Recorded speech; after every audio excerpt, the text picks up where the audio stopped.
Welcome to Human Tech, a podcast about the intersection of humans and technology. My name is Guthrie. I'm here with Susan. Hello, Susan. Hi there.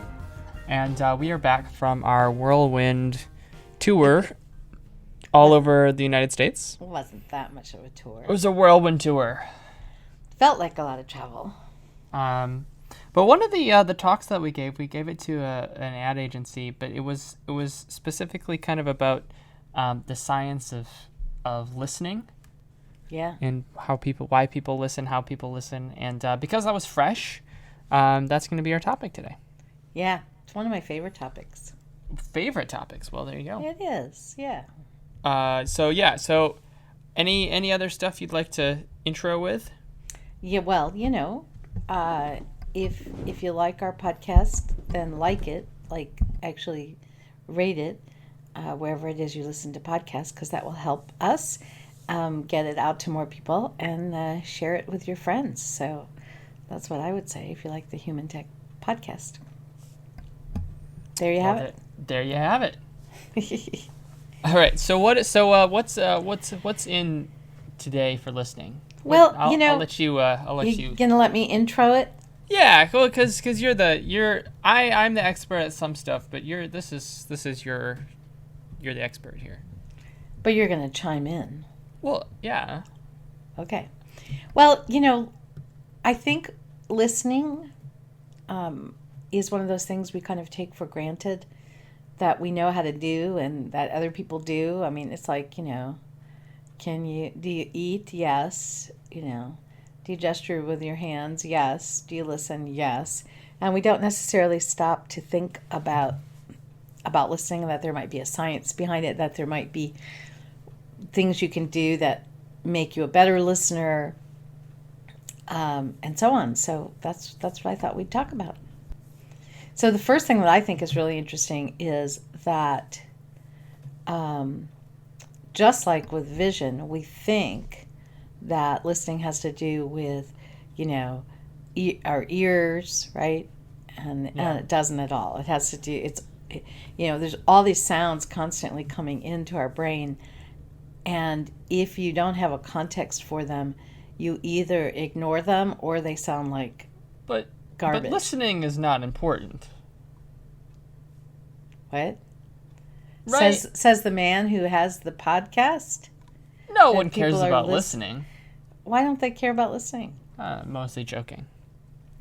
I think a lot of people don't care about listening. Well, that's the thing, right? Is like, I've never. So you see like speaking training, how to become a better speaker. Yeah. How to become more persuasive. We do a lot of that. Yeah. Right. How to get people to do stuff.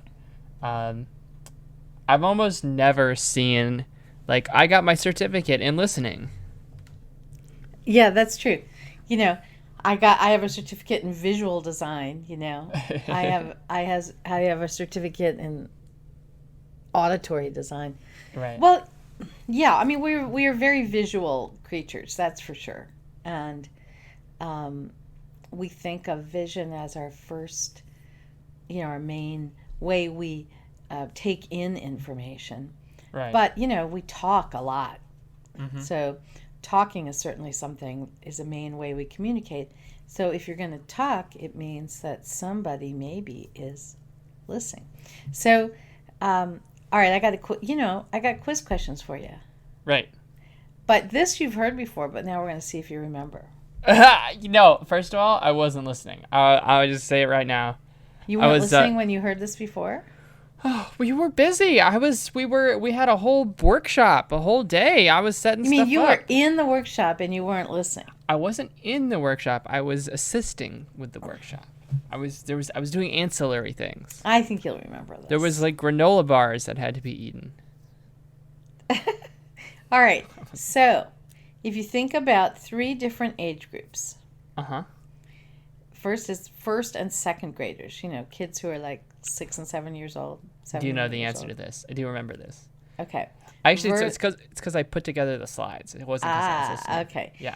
That's right. You did. That's right. Yeah. Versus kids who are in middle school or junior high, like about 12, 12, 13, 13, 14. Yeah. versus high schoolers and on up to adults. So we have the three categories: first and second graders, junior high, high schoolers, and adults. Which of those groups are better listeners? Which of those groups, when you're talking to them, they pay attention and they retain more of the information you've given them? That would be the younger, more innocent kids. Yeah, the first and second graders, which I think, I don't know. That Not beaten surprised down me. by a decade of public. This is of by Ralph schooling. Nichols from the University of Minnesota. Yeah, you would almost think that, the little kids, they're not paying attention. They're off in their own world. But actually, they do much better.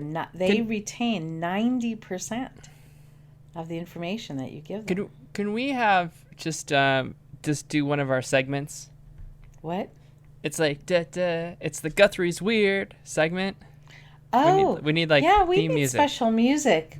Da, Da, da, da, da, da, da, da. Yeah, exactly. Guthrie's Weird. Yeah, there you go. That was pretty good. I kind of like that. It's a little more regal. I'll try and remember. All right. So this is a reoccurring segment we do, and where Guthrie gets to tell us how weird he is. We do a lot of brain stuff, and then I'm always like, yeah, I kind of like I always zig when everyone else zags, and that's fine. That's just how I am. Yeah. So, but this isn't maybe not as crazy weird, but just so the question is, when you were in school, yeah, right? They're like, there are 6 types of learners. No, there's right? 3. There are 3 types of learners. There's I thought there were 6, but if it's 3, right? So there's the people who need to learn with their hands. Kinesthetic. And then there's the people who learn with their eyes. Visual. I thought there was a reading. No, there's. Oh, well, no, there's visual, which includes reading, and then, it depends on who you talk to. And then there's auditory, which is hearing. Auditory, which is hearing. And then kinesthetic, which is movement. Now, I have always learned with my hands. You're not a kinesthetic learner. I'm a great kinesthetic learner. You might be good at it, but that's not your main. Well, this is, if I do anything, I can do it again. If I take something apart, I can put it back together. Yeah. I'm not sure you're a kinesthetic learner. I'm an amazing reader. If I read something, I can remember and retain it for forever. Right. Well, that's why I think you're more of a visual learner. But hold on. But here's the rub. What? When I'm in school, whenever anyone's lecturing, I am an auditory learner. I don't like when I'm actually paying attention to look at the person talking. Yeah, you like to look away. To look down, look at a desk, look at a wall, and then just like listen. Yeah. Which would make me an auditory learner. That's right. Okay, so what's okay? Yeah. Well, So what's going on? Because you just said I was a kinesthetic, and then you thought I was a visual, and now you said I'm an auditory. No, I don't think you're kinesthetic, and I'll tell you why I don't think you're kinesthetic. Well, first of all, now we're going off on a tangent. First of all, the idea of visual, auditory, and kinesthetic learners. Anybody who's ever been in a learning situation, which is like, everybody, or anybody who's ever been a teacher of any kind, will tell you that this stuff is real, that there are people who learn best from visual, there are people who learn best by hearing it, and people who learn best by movement, either large body movement or fine motor movement. But the research on this is like pretty much non-existent. There's a tiny bit of research that is not conclusive that these things exist. But on an anecdotal level, like I said, anybody who's ever processed information or tried to teach someone information will tell you for sure there are learning styles like this. So I searched when I was writing my, I think when I was writing my 100 Things Every Presenter Needs to Know About People book is when I was searching for the research on this, and I could not find much at all. Well, it doesn't make any sense. I never bought into it, but again, part of that was because it was like a big Because part you of it. felt you were all three. I felt I felt I was all three, and then but it also like I don't know. Maybe that's why. Well, I mean, I can tell you that personally, I am definitely an auditory learner. So, if I learn something by listening to it, I will learn it better, deeper, longer. I do the same thing you do, which is if I am really paying attention by listening, then I avert my gaze to something very neutral. And I think I think when you do that, when you're listening carefully and you avert your gaze or close your eyes, or I think what you're doing is trying to block out other channels so that you can really concentrate on the listening. Which makes all the sense in the world, and then Yeah. people think I'm not paying attention to them. I know. I've had the same thing. And then I get in trouble. I've even sometimes told people, I've even sometimes said to people, it's gonna look like I'm not paying attention, but I actually am. So yeah, I mean, because if you want someone to think that you are listening to them, then you do. I mean, one of the things we tell people about active listening, which we'll talk about, is that you need to make sure the other person knows that you're listening, probably because every now and then you look at them, you do a little nod, or you say, uh-huh. Not all the time, because if you're intently staring at them, thanks, Guthrie, that was good. No, if you do it too much, it's obnoxious. But I will tell you that that I do know so these learning styles that the research doesn't bear out necessarily, most people are either visual or auditory learners, or kind of half and half, and very few people are truly kinesthetic learners, meaning that is their preferred mode of learning, and meaning that they're going to have a hard time learning unless they can physically move. And for people like that, then sitting in a classroom and not being able to literally manipulate the information is hard for them. So I remember at one point when I was teaching someone who shall remain nameless, and it wasn't you, but when I was teaching someone to when I was helping them, this was like let's see, she must have been about maybe 8 or 9 years old, maybe no more than 10 for sure, probably about 8 or 9. And she was having trouble with math skills. And I was trying to help her with math skills, when we were doing drills and we were using what's it called? The cards, What's that term? Flashcards? Flashcards. And I was giving her, written problems to solve, writing it out. And we were doing like subtraction and multiplication and stuff like that. And it just wasn't going well. And then at one point I pulled out, I happened to have like dozens and dozens of colored pencils, because we use them a lot of times in our workshops. So I had this storage of colored pencils, and I brought out like all these different pencils. I mean, really, there were hundreds of them. And I put a bunch of colored pencils in front of her, and I said, okay, here's 10 colored pencils, and now I want you to remove 3 of the colored pen, and so I actually had her manipulating with the pencils, like she had to move them over here, or put them in that stack, or take 3 away, or add 5 in, and then she could do the math really easily, as long as she could manipulate the pencils.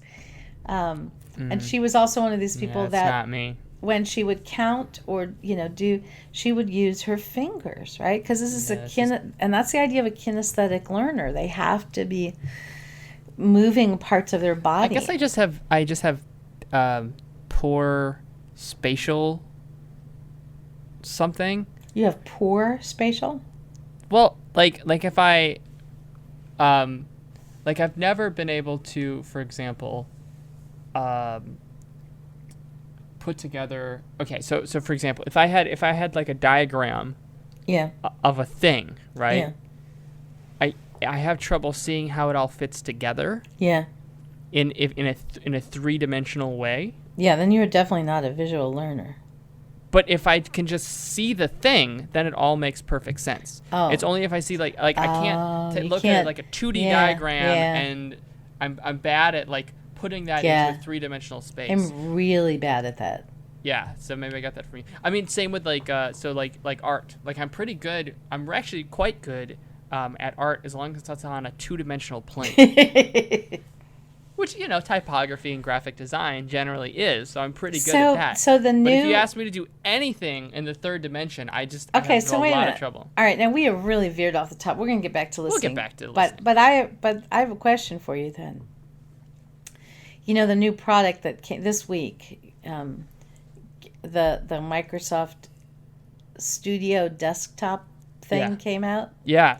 Right, awesome. which is like it's a big screen but you can tilt it. Good for Microsoft for out-appling Apple. They're being the hero Apple was supposed to be. But that's all about, so you can do these drawings in 3D and stuff. Do you think that you'd be good at that or bad at that? Well, bad. Yeah. There's no just because I can turn a knob and change the color doesn't mean that I'll have a better understanding of how to draw in 3 dimensions. Maybe it would help because you'd get more opportunity to try it. Well, here's the thing. Here's the thing, though. I'm really good at building things in 3 dimensions. So if the model was not a 2-dimensional model, like a 2-dimensional CAD drawing, but a 3-dimensional model that then with a touchscreen I could like touch and like literally virtually like turn it and like look at it from the different angles to see how it worked, then it's like it's in front of me, and then I'd be really good at it. So you'll be better with augmented reality. Absolutely. Or even so in the new Windows, the Windows 10 update that's coming out in Q1 2017 is the creativity update, and with it, it's going to add a lot of. I mean, it's going to be pretty small, but in a couple of select programs and various other stuff, it will add kind of 3D mapping, kind of as more of a. So we name these updates now. They're called the creativity update. That's pretty funny. Well, the last one. Okay, so. Yeah, it's first of all, it's the creators update. Oh. 20 seconds, quick. It's because Windows 10 is the last version of Windows that it's ever going to exist. They switched to Windows as a service, so there will be no Windows 11. But they have these big updates sometimes, and so if you're not going to call them Windows, if Windows 10 is the service, if that's what you're buying. Oh, then you have to have names for the updates. Then you have to have names for the updates. You could just give it a number. No, but that still implies that's not a service. That implies, I mean, it internally it has, it's like build 14.093 or whatever it is. Yeah. But to kind of sell it as a package, right? Right. And because to the end user, this thing comes and you have these new features. Right. They had the anniversary update, which was 1 year of Windows 10. This is going to be the Windows 10 Creators Update with an emphasis on creativity. New version of Microsoft Paint. That thing still exists? You don't even want to know how many people still use Paint. And in fact, the new one actually looks pretty nice. You can do some cool stuff with it. But the point is that there's a lot of kind of 3-dimensionality features baked into the operating system. You'll hopefully see more of that. I just want to rendering doodle with 3 it. dimensions. I just want to doodle with it. That's all. Well, you can. It'll work on any Windows machine. The what is it? I want the studio thing. So while Microsoft Studio. While you and I are on these the conference calls we always have, I can be doodling on my computer with a little pen. I'll see if I can check one out. I'm in Chicago. I wonder if there's actually a Microsoft store. Yeah, you should go check that out. They have a couple of them. All right, can we get back to talking about listening? Yeah, you didn't. You got to tell me what's going on with me. Oh, you mean so we can end the Guthrie is weird segment? The whole point is that I'm trying to figure out if I'm an auditory listener and what that even means. I would say, what does it mean that I don't look at people not an when auditory listener. Everybody's an auditory listener. You're an auditory learner. Deaf people are probably not auditory listeners. You're right. Okay. Boom. You're an auditory learner, which means that you learn information best by listening to it But I mean, you are a good reader. And it's interesting, when you read. Well, because, when I read, I have a voice in my head speaking to me. Right. And there's a certain amount of sub-vocalizations going on. Yeah, so maybe So reading, in that case, I guess, is more like an auditory. But it just means that, when you're learning new information, probably one of the best ways for you to learn it is by listening to it. And that you'll remember it better, and that's just the way you are. And a lot of people are auditory listeners. So actually, I'm such a weird mix. Guthrie's not that weird. Well, but again, right? So like I can remember almost any movie scene that I watch. Well, the other thing you probably have visually going on is what's called some photographic memory. I don't know if you know about photographic memory. Yeah, sure. I don't have a photographic memory, but like I can recall certain scenes much better. That's why I don't like listening to albums or watching movies over and over, because it kind of grates at me, because I literally know the next thing that's going to happen. Well, I think everybody does if they've seen it before. But like scene by scene, like the color and stuff, it's just, I don't know. Partially a photographic memory. All right. We're going to move on from the Guthrie is Weird segment. Sorry for the tangent. And we're going to get, that's all right. We're going to go back to so we said that first and second graders retain more information. They retain, do you remember the percentage? Do I remember percentage? Was it it's 80 or 90? 90. 90, yeah. And the junior high students retained? Was it 55? 44. 44, okay. And the high schoolers and adults retained about 25%. 25, yeah. So most people, most of the time, if they're an adult, they retain about 25% of the information that they hear, which is not very high. Yeah. Which is one reason why if you want people to remember something, you're going to have to repeat it a lot, right? Yeah. Because otherwise they're not going to be, they're not going to remember it. You tell me stuff all the time. Do you remember it? No. The other thing is that all right. So I have. Can I ask a quick clarifying question? You may. Yes. They said remember it. Can you kind of, do you know in that study how they were doing it? Was that like a year later or it was second later? I don't remember off the top of my head. It was not a long time later because this is about listening, not necessarily about long-term memory. Right. So this was just did you listen? Were you paying attention? Did you remember what I just told you? Kind of thing. So it's probably at most a few minutes. Okay, a few minutes. All right. All right. Now here's another interesting thing. I wonder if you remember from the workshop that you were in, but all you were doing was eating granola bars. So, people speak at a certain rate, right, of speed. Yes. And people can listen to up to a certain number of words per minute. Yes. So, do we speak faster than people can listen, or can we listen faster than people speak? We can listen way faster than people can speak. Yes. So people speak at about approximately 125 words per minute, but we can listen up to 400 words per minute. And I actually, this is actually back to the Microsoft keynote that just happened this week.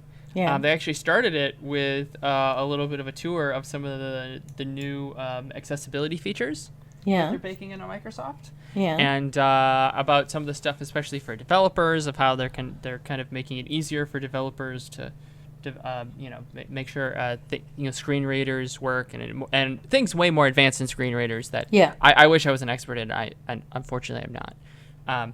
But they had a couple demos of it, and then they had where it's like reading, right? Because so it's like if you have a menu, right, it'll be like file, home, send, receive, folder, view as you move through the menu, right? And the speed at which that text is said is unbelievable. Well, that's really fast. So people who have vision problems and use screen readers all the time, the normal pardon? It's amazing. Yeah, the normal speed they listen at is incredibly fast, and so I don't remember if we've talked about this on the podcast, but when I would do I did some user testing with people who were blind or had vision issues, and they would always, they'll look at you and they'll say, "Well, I'll slow it down for you," because I couldn't, I could not follow, and they could go so fast. Yeah, the words are the words or sentences are so fast it just sounds like gibberish. But that that goes back to then this whole idea about how we listen, because things will sound like gibberish if you're not used to them, but if you have context and you're used to them, right, then you can learn how to go. You can learn to go that fast. All right. Who retains more information via listening, women or men? That'd be women. Yes, it would. The research shows that. And let's see, what else? We know that people overestimate how well they listen. So we said that adults will retain about 25% of the information, but in a study of 8,000 people who worked in businesses and hospitals and universities, the military and government in the U.S., most of them believed that they listen and communicate as effectively or more effectively than their co-workers. So everyone was above average. But that people rate themselves above average for lots of stuff, though, right? They do. That's a very common right? thing. But the other thing is that most people agreed that listening effectively was very important, but most people didn't feel that they needed to get any better at it. They were fine. I feel like I was actually thinking about this, and I was probably one of those people who, I'm fine. I think that's because actually listening is system 2, and it's just hard work, and I just don't want to have to deal with it. Oh. I feel like if it was again, system 1 thinking being the easy breezy stuff we do, and system 2 being harder. I feel like if you were to teach me how to listen better, it would just require a higher level of system 2, and I know how to listen better. I feel like everyone knows how to listen better. I just don't want to, because that's mentally hard. It is mentally hard. So that gets at.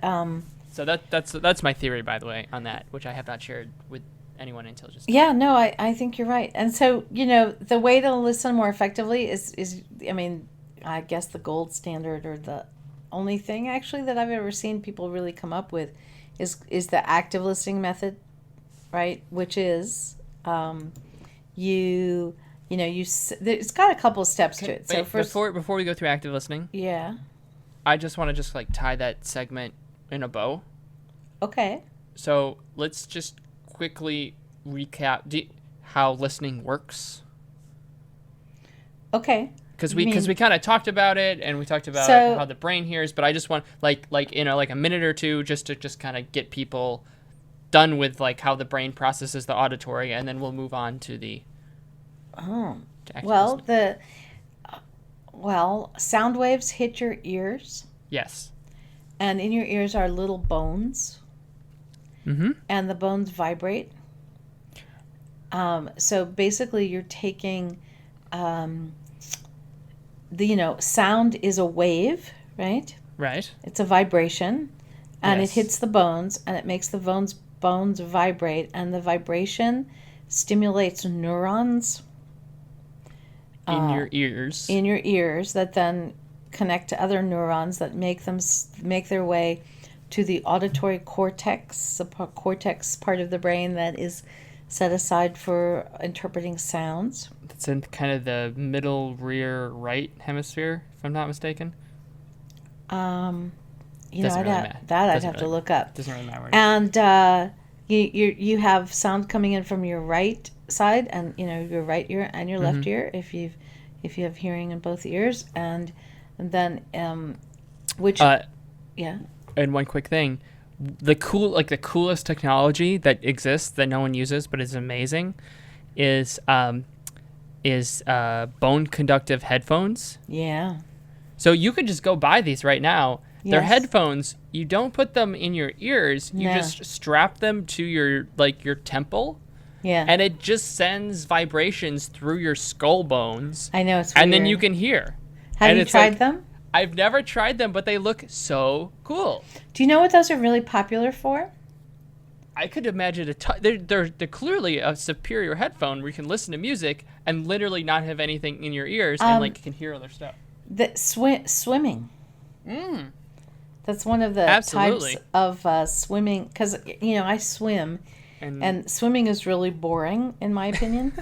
And it drives me crazy to just swim and swim and swim laps, and all I have is silence and my thoughts. I do it sometimes, and I do all kinds of... You need a little electronic shocker.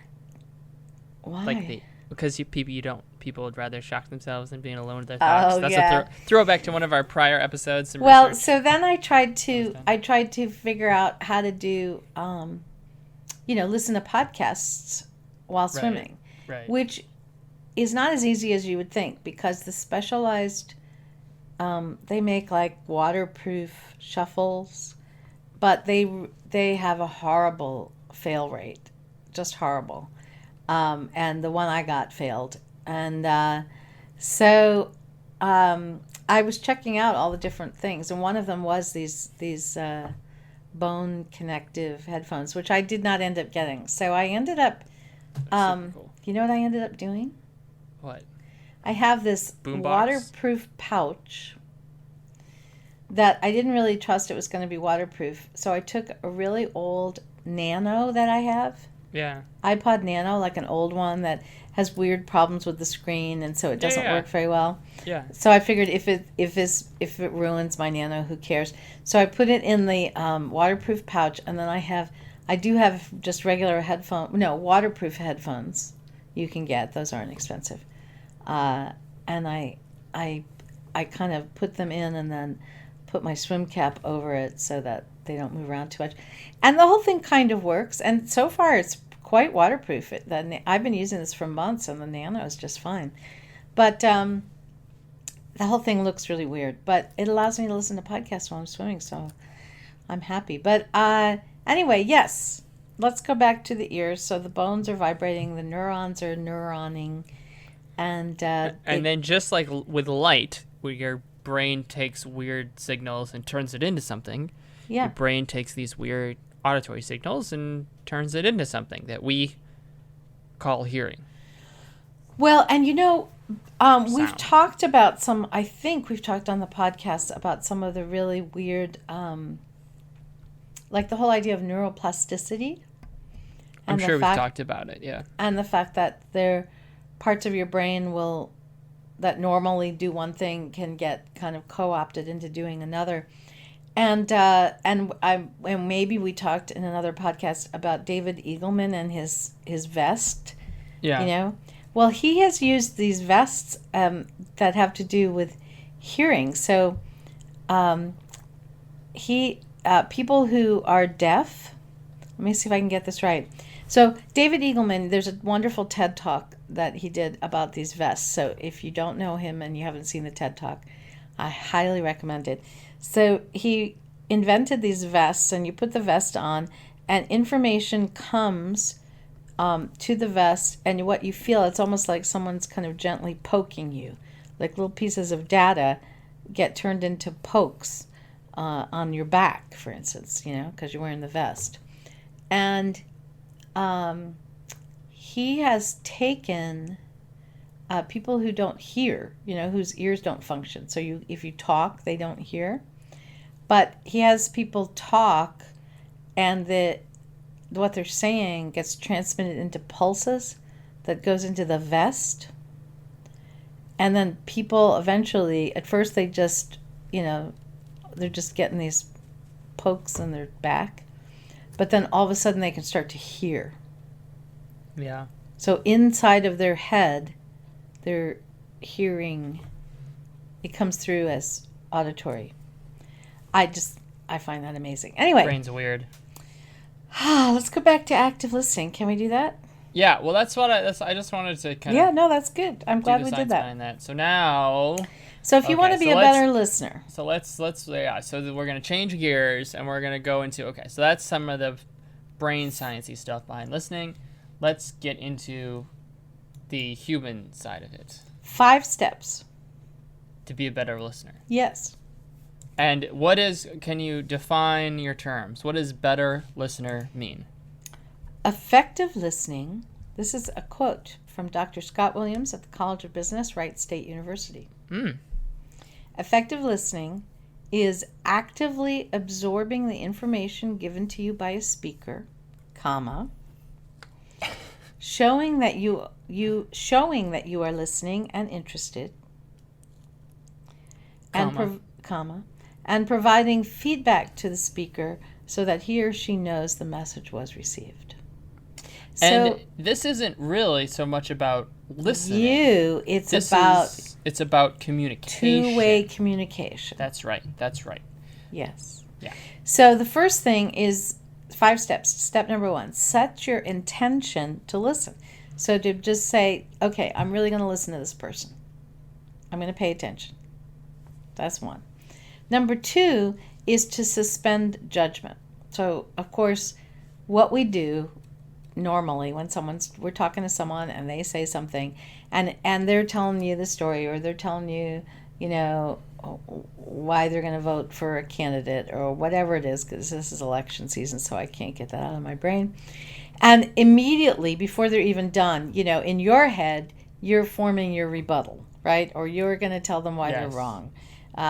So the idea, and as soon as you do that, of course, you're not really listening anymore, are you? Or, boy, I really don't care about your dog. Yeah. So the idea is that you suspend that judgment. You just say, I'm going to listen, and you make yourself not react. Okay, wait a minute. So we had number 1.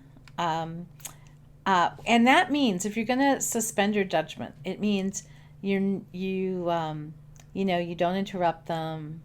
You don't try and persuade them, because if you go into it thinking, oh, I'm going to change your mind, then you're not listening. So you suspend judgment. Number 3 is you give your undivided attention as much as possible. I don't know that it's ever possible to be totally undivided, but you're going to try. So and you let them know that you're listening. That's when we were talking about you have some eye contact. You nod if you're in person now and then, or you say so that they know that you're listening. You wait to ask questions. You only ask questions if you don't understand. You don't ask questions. You know how some people ask questions not to ask a question? They ask question. Yeah, sure. Like you're let's say that you're taping up a box to mail it out, and someone else is standing there, and they say, oh, so why do you put the tape on that way? And the thing is, they don't really want to know why. What they're trying to tell you is that they think you're putting it on incorrectly. Right. So that wouldn't be active listening. Reflect back what you have heard. So you say back to the person what you think they said to you. And that way you can clear up any misunderstanding. And it also gives them another, way to know that you really were paying attention. So that's how you do active listening. Right. So the other thing about listening, I think, and about communicating, maybe this is more about communicating than just listening, is that it's really the whole idea of having a conversation with someone is a lot more complicated than we think. Yeah. If you think about it, you have the person who's talking, and they have, an idea, and then they have to turn that into words, and then they have to open their mouth and say the words, and then not only that, but they've got their own mental model and their own frame of reference and their own belief system and their own feelings, right? They're a complicated person. And then they open their mouth and they talk, and then you're the receiver, right? And you've got your own frame of reference and your own mental model, and you have to listen, and your ears have to hear it, and then you have to decode it in your brain as to what they mean, and then you have to react to it, and then I think it's amazing that we can communicate clearly at all, given all the stuff. It works better sometimes than others. Yeah, it really does work better sometimes than others. Why do you think that is? When does it work well and when does it not work well? I think it's I think communication between two people is like a dance. And some people like to dance one way and some people like to dance another way. Yeah. And if your dances don't sync up, you're not really getting what they think is good and funny and is the right thing to say. That's not what you would say, and because you're a different person than they are, and you just, I think I think it's just a magical thing. It's called like rapport, and either two people have it or they don't. And you can get better at it between two people, but I think it just, just kind of it's just how two people fit together and how they kind of do their little weird communication dance.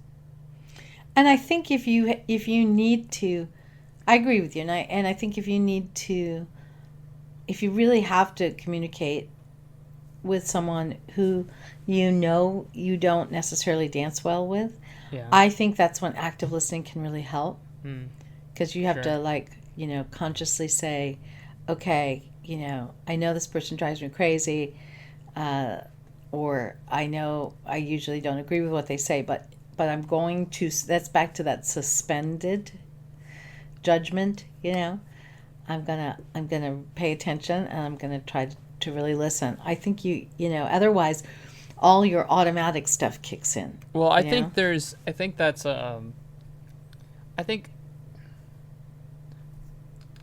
that's kind of what social skills are. That's what you learn as you're growing up. That's part of learning social skills. Yeah, that's true. Is being able to, right? Like, oh, I see you're tangoing. Okay, I can tango. And then this other person wants to salsa. Well, okay, yes, I can. I can banter like this as well. And some people are better at that than others, and some people are are very comfortable at kind of switching roles in conversations, and because if you actually here's some homework for a bunch of people. Next time you're in a social situation, okay? Yeah. Maybe your upcoming Halloween party, like a house party, or some just whatever, the office work party function, whatever party is coming up. Be a Jane Goodall and sit nearby. Jane Goodall is the anthropologist or biologist or animal behaviorist who went out in the jungle. Primatologist, maybe? Studied primates. She studied primates and gorillas, mainly. Primarily.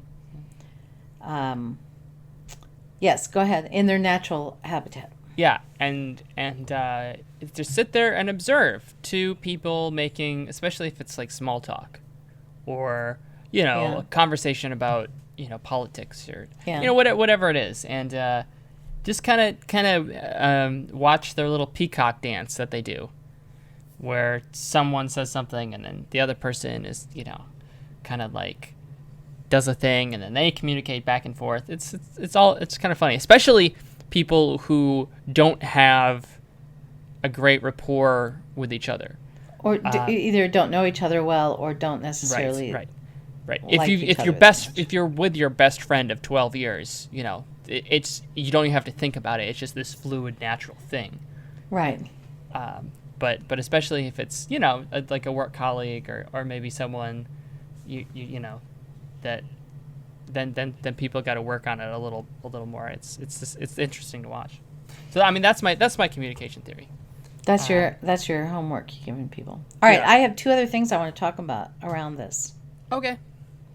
One is the idea of cognitive bias. And I think we should do a whole podcast episode about cognitive bias. But this is not that one. But I just want to mention that there are 122 identified cognitive biases that have names, and so there's a lot of cognitive bias that's operative. What is a cognitive bias? A cognitive bias, I mean, it's kind of a weird term, but it just means that... we messed this up. We should have started with the story. The cognitive bias story. You mean the exercise? No. Do you know the cognitive bias story? Apparently, I don't know what you're talking about. Okay, no. You continue. I'm gonna go find it. Well, the idea is that we all have, if you're talking about processing information, okay, whether that's from listening to it or reading it or, anything, it's not, what doesn't happen is the information comes in a pure form and goes right into your brain where you process it and act on it. It gets filtered by all these other things that sometimes skew it, and make it hard to see what's true. We filter everything. Can I give one example?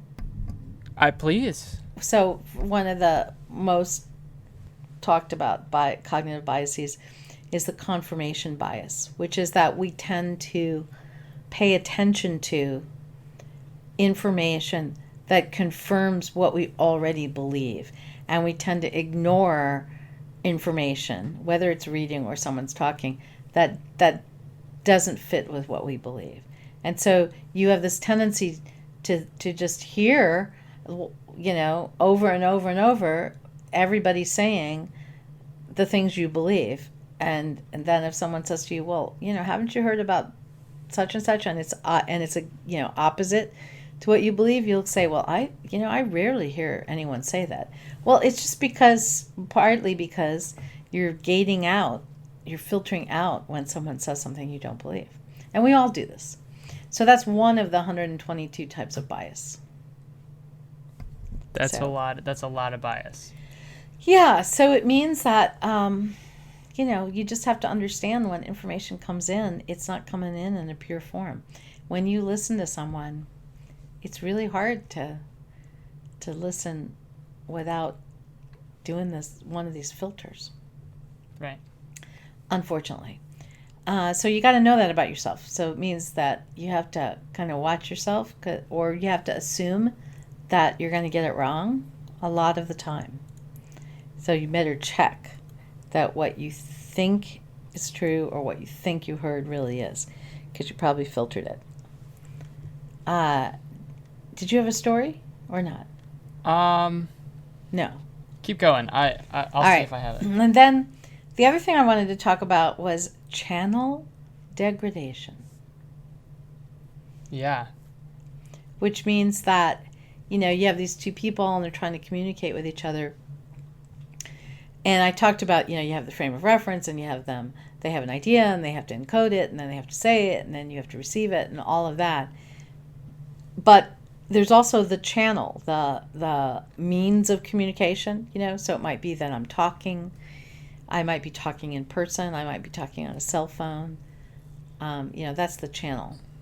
And one of the things that I think happens a lot these days is we have channel degradation, like, you're on the cell phone and you can't, it's not good reception. You're on a conference call and someone's at a coffee shop and there's, music and espresso noises in the background and, the coffee making machine, and so you can't hear very well. And if you have any kind of channel degradation like that, it obviously affects the message, and it's just going to make it even harder for people to communicate. And I think we do that a lot, especially at work. And we don't realize the big implication that has towards being productive, building rapport, keeping a team together. I don't think people realize that. Okay. Yeah. I have a question for you. You do?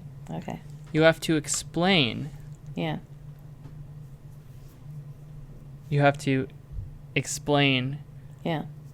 The why the following riddle doesn't make sense. Uh-oh. I'm really bad at riddles. Mm. Go ahead. A father and son are driving to a baseball game. I hate these. Isn't this like the LSATs to get into law school do this stuff? Yeah, kind of, but not so much. All right, start all over. A father and son are driving to a baseball game. Yeah. All right. Suddenly, in an intersection, a semi-truck blows a red light, slamming T-boning into the car. Okay. The ambulance is rushed on the scene. Both the father and the son are rushed to the hospital. However, the father dies before he gets there. This is a terrible story. Yeah, it is a terrible story. So the son is rushed to the hospital, and he's in critical need of surgery. Yeah. He's about to go under the knife. Yeah. And the surgeon all of a sudden exclaims, "I can't operate on him. This boy's my son."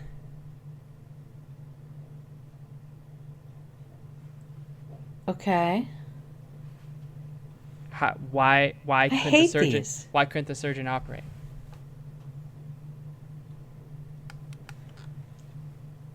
Because the surgeon is the boy's mother. Exactly. But it takes everyone a little while to think about that, because when they think about the surgeon, they think about the surgeon as a man. As male, and so the dad has already died. Ha-ha! That was good. Thank you. I read that a while ago. Yeah, it took you. I mean, I'd hope you get it. It's not that hard. No, it took me a moment though. It did, and I bet you it took our listeners a moment too. And that's the, and even after we talked about cognitive bias for 10 minutes, you guys were expecting a trick. That's a perfect example. And when I first heard it, I did the same thing, and I went, oh. So it's really interesting. I'll forward you this article. Apparently, they ran this riddle by a bunch of students. Yeah. And they did some research on it. Research conducted by Michaela Wapman and Deborah Bell. Okay. So I think Boston University. So it was just, I like that. In both groups, only a minority of subjects, 15% of children and 14% of college students, came up with the "mom's the surgeon" answer. Interesting. Yeah, so we'll have to do another episode on cognitive bias. That would be fun. We'll just We'll just be quizzing people and doing riddles. They you can also run the inverse, and they actually ran the inverse of this test, and there wasn't a difference in the results. Yeah. In which a mother and daughter is run to the hospital, and the nurse decides. Nurse says she can't operate. Right, because the nurse would be traditional. Interesting. So interesting. Yeah. So it's kind of funny, I guess, to do an episode on listening when you do a podcast, because what's everybody doing? Not listening at all. People are at the gym. No, they're doing work. No one is. They're retaining. They're passively listening. 90%. They there is no such thing as true multitasking. They're switching in when they hear something funny, and they chuckle, and they go back to washing dishes. Now I have a question for you. That's why podcasts are brilliant. You know how we do the Guthrie's Weird segment? Yeah. I want to know if this is a Susan is weird or if this is common. I'm going to send you this link. You ready? Yes. So I listen to podcasts a lot. And I swim and I walk, okay, for exercise. So when I'll be walking and listening to a podcast, right? Uh-huh. And then later on, for some reason, like I don't finish the podcast and then I go back to finish it or something. But I don't get the ending spot exactly right. So I'm now listening to a part of the podcast that I've already listened to, that particular episode. Okay. And when it comes back on, like it might be a day later or a week later, I instantly know where I was on my walk when I was listening to that part of the podcast. Yeah, sure. Does everybody do that? I kind of do that. I would believe that. I would like our listeners. There are certain songs, right, Yeah, that when I hear the song, it's like you remember exactly where you were when and what was going on. You had a moment with that song. I think that's pretty common. All right, good. Because I was afraid I was weird. No, well, I want to be normal so bad, Guthrie. I think I do that as well. All right, well, we need our podcast listeners to write in and let us know whether they do it or whether it's just me and Guthrie. Yeah. Well, I want to, I think we're coming to a close. Are you coming to a close? Are you done? Or do you have anything else you want to say? No, I think that so was I want to I want to say how much I appreciate that everybody listens to our podcast. It's not a funny joke. It's a horrible joke. I didn't mean it as a joke. I just meant I always say that at the end, and I really mean it. You said it like a pun. I didn't. I just was drawing attention to it. Mm-hmm. All right. So if you have any questions or comments, you can email us at Guthrie. Tell them where to email us. info@theteamw.com. Email me. Also, I just want to say our high school series has been very popular. Oh, the technology education? Yeah, our second one has. Yeah? Oh, it hasn't gone viral, but it's we're seeing, like a 3x uptick in that one. Yeah. Well, that's interesting that you would say that, because I noticed, because I do Instagram stuff. Yeah.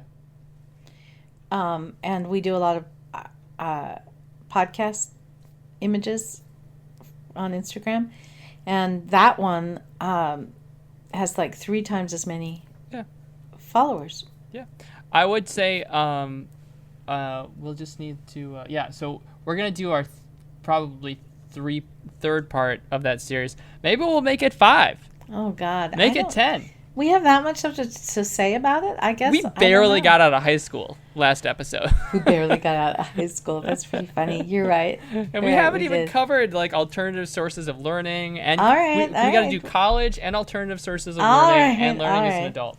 All right, we'll do another one. Oh man. Thanks, Guthrie. Oh, thank you. Hey, okay, to our podcast fans, we're back on the weekly track, and hopefully maybe one of these days we'll do a double. For those who are curious, we're actually busy filming our next certificate, which, can we say what it is, or is that top secret? Top secret, because I'm not sure yet about the title, so no, we can't say. Okay. All right. Well, we'll keep you guys. Yes, we are. That's video. That's not audio. But we're filming new content. This week and probably next week as well. So probably the week after. The quest never ends. Good stuff. All right. All right. Bye, thanks everyone. so much. Bye.